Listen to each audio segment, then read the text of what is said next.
Հարգելի հայրենակիցներ, բարև ձեզ։ Այսօր մենք շարունակելու ենք ձեր հետ միասին Սիրիայի հարցը քննարկել, որովհետև շատ կարևոր զարգացումներ կային սիրիական ուղղությունով եւ մարտի ճակատում կարելի ասել դաշտում, որովհետև Սիրիան առհասարակ երկար ժամանակ է արդեն եւ հատկապես վերջի շաբաթների եւ ամիսների ընթացքում դարել է մարտի դաշտ տարբեր աշխարհաքաղաքական կենտրոնների շահերի բախման։ Մենք ձեր հետ միասին քարտեզի վրա այսօր կվերլուծենք եւ կտեսնենք, թե ինչպիսի փոփոխություններ են տեղի ունեցել վերջի շրջանում եւ պետք է ասել, որ Հալեպը լքում են քրդերը, որովհետեւ չկարողացան պահել այն հատվածը, որի մասին մենք ձեր հետ քարտեզի շնորհիվ նաեւ նախորդ վերլուծություններում քննարկել էինք, այսինքն հյուսիսային մասը Հալեպի։ Պետք է նաև ընդգծեմ, որ մեր Հալեպի հայությունը բարդ իրավիճակում էր ընդհանուր առումով գտնվում, որովհետև մարտերը տեղի էին ունենում, ինչպես գիտեք, քաղաքի կենտրոնական եւ հյուսիսային հատվածում։ Այս պահի դրությամբ իրավիճակը մի փոքր ավելի կայունացել է, բայց լարվածությունը շարունակում է մնալ տարբեր հատվածներում իրականում Սիրիայի եւ ձեր հետ միասին մենք այսօր քննարկելու ենք, թե ինչ լարվածություն կարող է տեղի ունենա մոտակա ապագայում, մենք կտեսնենք, թե որտեղ են շարունակվում մարտերը, որովհետև կա կարևոր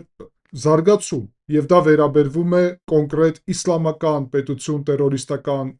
խմբավորման ակտիվացմանը, որը սկսել է շատ լայնածավալ գործողություններ վարել, այդ թվում սկսել է հարձակվել հենց քրդական ուժերի վրա։ Մենք ձեր հետ միասին կխոսենք, թե ով է հետաքրքրված իսլամական պետություն տերորիստական խմբավորման ակտիվացումով եւ միևնույն ժամանակ ինչ է տեղի ունենում սիրիական օդում, որովհետեւ ես ձեզ նաեւ քարտեզի միջոցով կցույց տամ ինչպես են տեղի ունենում հարվածները Սիրիայի ուղղությամբ Միացյալ Նահանգների օդային ուժերի եւ դա կարևոր նորություն է, որը ես ուզում եմ նաեւ որ մենք անպայման քննարկենք։ Միացյալ Նահանգները վերսկսեցին հարվածները Սիրիայի տարածքում իսլամական պետության տերորիստական խմբավորման դեմ։ Ում դեմ է դա նաև, որտեղ իսլամական պետություն տերորիստական խմբավորումը գործում է քրդական ուժերի, սիրիական ժողովրդավարական այդ ուժերի դեմ, որոնք աջակցված են Միացյալ Նահանգների կողմից։ Եվ այսպիսով ստացվում է, որ Թուրքիայի շահը իսլամական պետություն տերորիստական խմբավորման շահի հետ հետաքրքրորեն համընկնում է, բայց միևնույն ժամանակ Միացյալ Նահանգների շահը այդտեղ հակասում է Թուրքիայի շահին եւ դա կարևոր հարց է քննարկելու։ Նաեւ կխոսենք, թե ինչ գործ ունեն այդտեղ Հորդանանի օդային ուժերը, որոնք երեք հարված հասցրեցին նաեւ Սիրիայի տարածքում իսլամական պետություն տերորիստական խմբավորմանը։ Այդ գործընթացից հեռու չմնաց Թուրքիայի օդային ուժերը, որոնք մուտք գործեցին Սիրիայի տարածք եւ հարվածներ հասցրեցին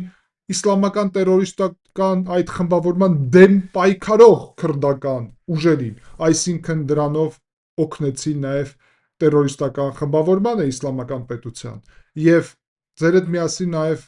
կխոսենք նրա մասին, թե ինչ գործ ունեն Սիրիայի օդային տարածքում իսրայելական օդային ուժերը, որոնք նաև երեք մուտք գործեցին հարավային ուղղությունով։ Այդ ամենը շատ կարևոր է, այդ ամենի մասին մենք ձեր հետ միասին այսօր քարտեզի վրա մանրամասն կխոսենք, ուստի մեզ շատ հետաքրքիր եւ կարեւոր այսօր վերլուծություն է սպասում։ Միջև անցնելը բուն վերլուծությանը, ես ուզում եմ շնորհակալություն հայտնեմ ձեզ ալիքի աջակցության համար եւ հիշեցնեմ, որ շատ կարեւոր է, որ անպայման լայքեք այս վերլուծությունը, գրեք ձեր մեկնաբանությունները, կարող եք բաժանորդագրվել ալիքին, դնել զանգակը, ինչպես նաեւ կարող եք անդամակցել ալիքին եւ կարող եք աջակցել ալիքին եւ իմ գործունեությանը նկարագրությունում նշված միջոցների շնորհիվ։ Հարգելի հայրենակիցներ, հիմա մենք ձեր հետ միասին արդեն քարտեզի շնորհիվ շատ մանրամասն կուսումնասիրենք այս բոլոր կարևոր հարցերը։ Եվ այսպես, հարգելի հայրենակիցներ, այստեղ քարտեզի վրա մենք հիմա տեսնում ենք Սիրիայի տարածքը եւ նաեւ զուգահեռ դուք նաեւ տեսնում եք իհարկե ուրիշ պետությունների տարածք, այստեղ երևում է հյուսիսում Թուրքիան, արևելքում Իրաքի տարածքը, հարավում Հորդանանի տարածքը, նաեւ Իսրայելի տարածքը եւ արևմտյան հատվածում Լիբանանի տարածքը։ Այս քարտեզը ամենաթարմն է այս դրությամբ եւ ես կսկսեմ առաջի հերթին Հալեպում ձևավորված իրավիճակից։ Դուք տեսնում եք, որ Հալեպում Շեյխ Մասուդի այդ ուղղությունով արդեն տարածք ամբողջությամբ կանաչով է նշված։ Ես կգնամ 2 օր ավելի շուտ եւ կցույց տամ ձեզ ինչպիսին էր 2 օր առաջ իրավիճակը եւ մենք ուղղակի հիմա կքննարկենք, թե ինչպիսի փոփոխություններ տեղի ունեցան։ Պետք է ասել, որ ինչպես ես ենթադրում էի, հիշում եք մեր վերջի վերլուծությունում, որ արևմտյան հատվածը գրավելուց հետո նաև արևելյան հատվածը կգրավեն եւ իրոք դեռ այստեղ մտան այս հատվածում Շեյխ Մանսուդի ուղղությունը, որտեղ որ ամենախոշոր քրդական բնակչությունն է, մնում էր առանձին կենտրոնում վերահսկողության տակ եւ փաստացի հիմա մենք եկանք իրավիճակի, երբ արդեն 11-ին հունվարի եւ այսօր ամսու 12-ն է, փաստացի ամբողջությամբ վերահսկողություն վերցրեցին։ Ինչպես տեղի ունեցավ սա։ Շատ կարևոր հարց է, որովհետև Միացյալ Նահանգների հատուկ պատվիրակության ղեկավարը Սիրիայի համար պատասխանատու, միևնույն ժամանակ Եվրոպական միության նախագահը այս հարցերը քննարկեցին ակտիվորեն Սիրիայի նախագահ Ահմեդ Ալ-Շարայի հետ եւ իրան ասացին, որ անհապաղ պետք է մարտերը դադարեն։ Այսինքն Միացյալ Նահանգները եւ Եվրոպական միությունը այդ թվում Սպիտակ տունը հայտարարություն էր հստակ արել եւ աջակցել էր խաղաղության գործընթացին եւ ասել էր, որ մարտերը պետք է դադարեն, մեծ ներդրում ունեցան եւ հիշում եք, որ մենք ձեր հետ խոսում ենք նրա մասին, որ եթե քրդերին որևէ մեկը կարողանա օգնել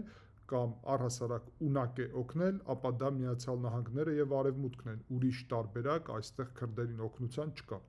Ավելին ասեմ, որ ինչ վերաբերվում է հենց Հալեպի ուղղությունով իրավիճակին, ապա ես բազում անգամ ձեզ ասել էի, որ այստեղ շատ բարդ իրավիճակում էին գտնվում քրդական ուժերը եւ իրականում փրկվելու հնարավորություն, այսինքն երկար պահելու այդ շրջանը Շեյխ Մասուդի ուղղակի ֆիզիկապես չկար։ Եվ մենք ձեր հետ միասին դա տեսանք։ Իհարկե ես պետք է կարճ ասեմ, որ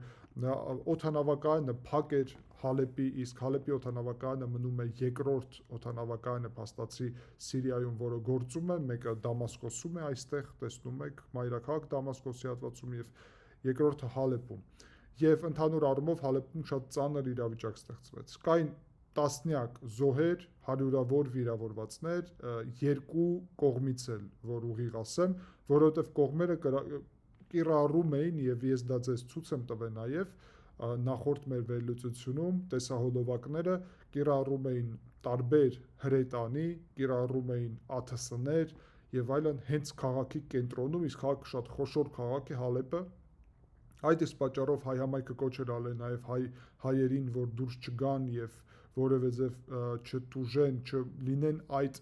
հատվածում քաղաքի, որտեղ որ մարտեր են տեղի ունենում։ Պետք է ասեմ, որ Հալեպի այդ հատվածում իհարկե քրդական բնակչության մասը շատ մեծ է եւ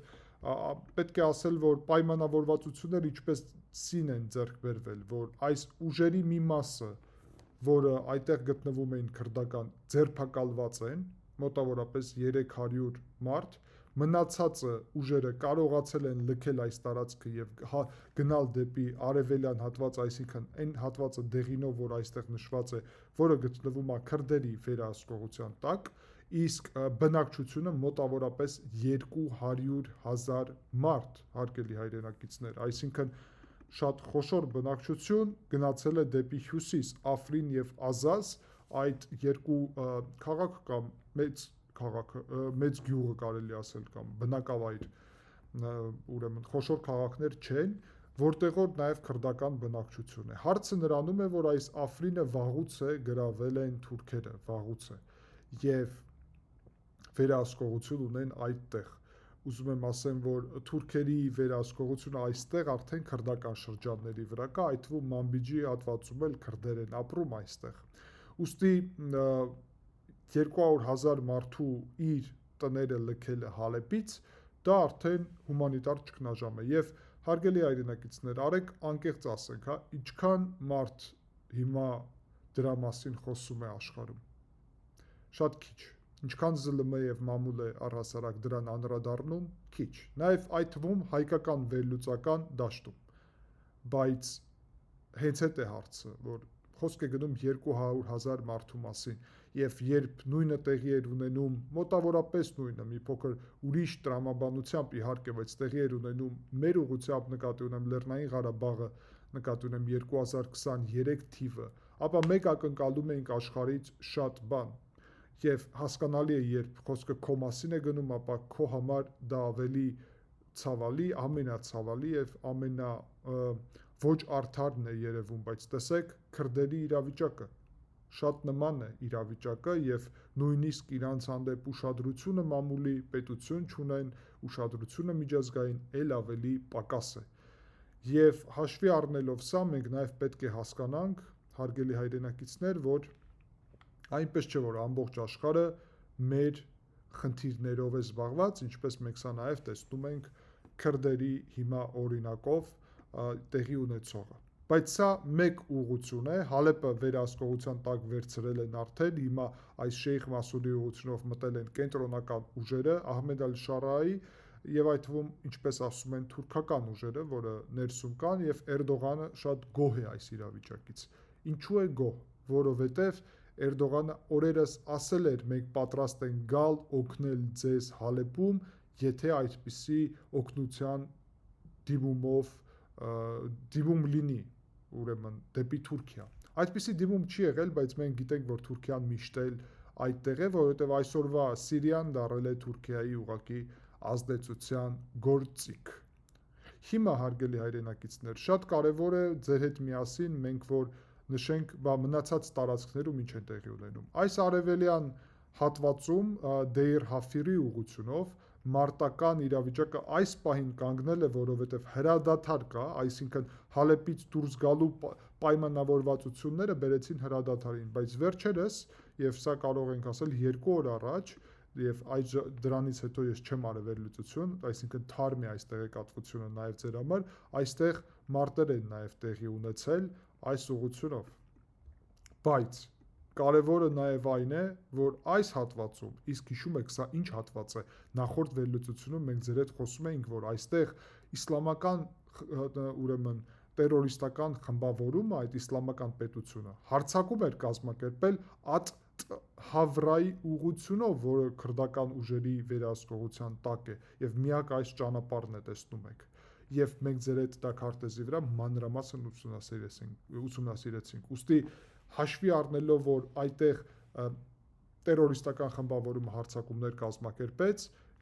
մենք սպասում ենք, թե ինչ զարգացում այստեղ կլինի։ Եվ կոնկրետ 2 օր առաջ այդտեղ մի քանի օր, այսինքն այդ տերորիստների հարձակումից հետո թուրքական օդային ուժերը, բացայտ թուրքական, սա Սիրիայի մասին չի գնում խոսքը։ Ճիշտ է, մի գույնով են տեսնում եք այստեղ եւ այստեղ նշած Թուրքիան եւ Սիրիան, որովհետեւ մի կողմ են ներկայացնում պատերազմում, բայց այստեղ խոսք է գնում սիրիական ուժերի մասին, բայց այստեղ հարվածը օդային ուժերի միջոցով Թուրքիան է կազմակերպել քրդական ուժերի դեմ։ Այսինքն մենք ձեր հետ միասին տեսնում ենք փաստացի հյուսիսային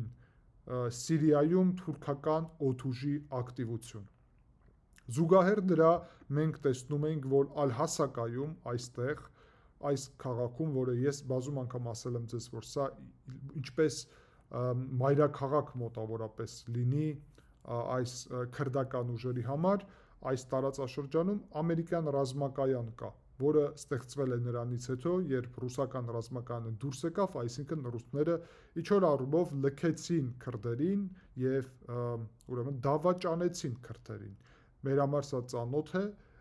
եւ դավաճանելուց հետո ռուսների կողմից քրդերը միակ այլընտրանք գտան, դա Միացյալ Նահանգների հետ հարաբերություններն են, բայց իրանք սահմանափակ են այս ուղղությամբ քրդերին նկատի ունեմ, որովհետեւ բացահայտ հասկանալի է, քրդերը պետություն չունեն, այսինքն միջազգային իրավունքի սուբյեկտ չեն լիարժեք։ Հիմա մենք ձեր հետ նաև միասին խոսեցինք նրա մասին, որ այս տարածաշրջանում Ատ-Տավրայի ուղղությունով իսլամական պետություն տերորիստներն էին ակտիվացել։ Նույն ակտիվացումը մենք տեսնում ենք այստեղ։ 13 ժամ առաջ, այսինքն 3 երեկոյան այստեղ ակտիվացել էին իսլամական պետություն խմբավորումները եւ հարձակվել էին, կարծում եմ Իրաքի տարածքից են մուտք գործել, իսկ Իրաքում իրանք նաեւ են գործում, հարձակվել են Սիրիայի ժողովրդավարական այդ ուժերի, քրդերի, այսինքն վրա, տեսնում եք, դեղին հատվածում այստեղ։ Բացի դրանից, ամբողջ այս կենտրոնական հատվածում, որը այստեղ դուք տեսնում եք, ակտիվացել են նաև իսլամական պետություն տերորիստական խմբավորումը։ Ինչ նպատակով։ Իրանք չեն գնում դեպի Դամասկոս, դեպի կենտրոնական իշխանություն, չեն պայքարում ոչ Սիրիայի կենտրոնական իշխանության հետ, Ասադի հետ պայքարում էին, ոչ էլ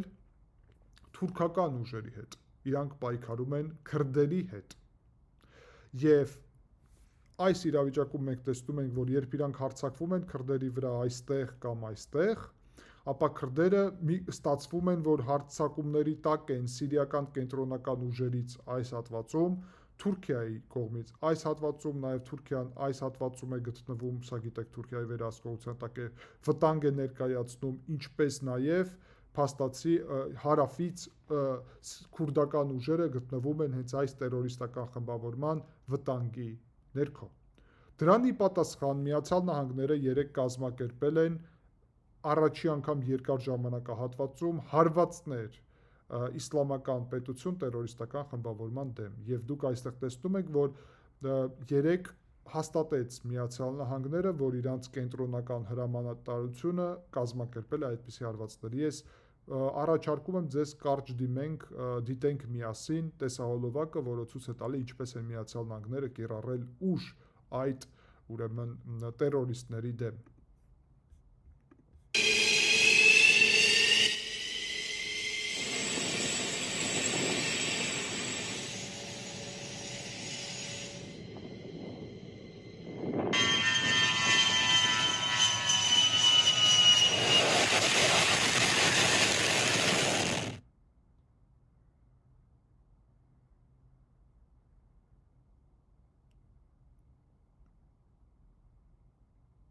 Տեսնում եք տարբեր շինարարության վրա հարվածները Միացյալ Նահանգների օդուժի, սա իսլամական պետության շինարարություններն են տարբեր։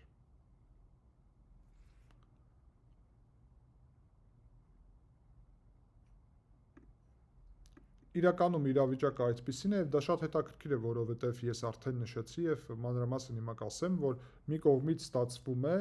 որ Միացյալ Նահանգները հարվածում են իսլամական պետությունին, որը հարվածում է քրդերին, Թուրքիան նաև հարվածում է քրդերին, Թուրքիան չի հարվածում իսլամական պետությանը, Թուրքիան մենք գիտենք, որ ոչ պաշտոնական աջակցում է իսլամական պետությանը կամ օգտագործում է իսլամական պետություն տերորիստական խմբավորումը իր նպատակներով եւ այդ փաստացի ուղղված են քրդերի դեմ եւ իհարկե կարելի է ասել, որ Միացյալ Նահանգների այս հարվածները ակնհայտորեն հարվածում են թուրքական շահերին եւ նաև հարվածում են ուրեմն հենց իսլամական պետության խմբավորման շահերին, Սիրիայի կենտրոնական իշխանությունների շահերին, այսինքն սրանով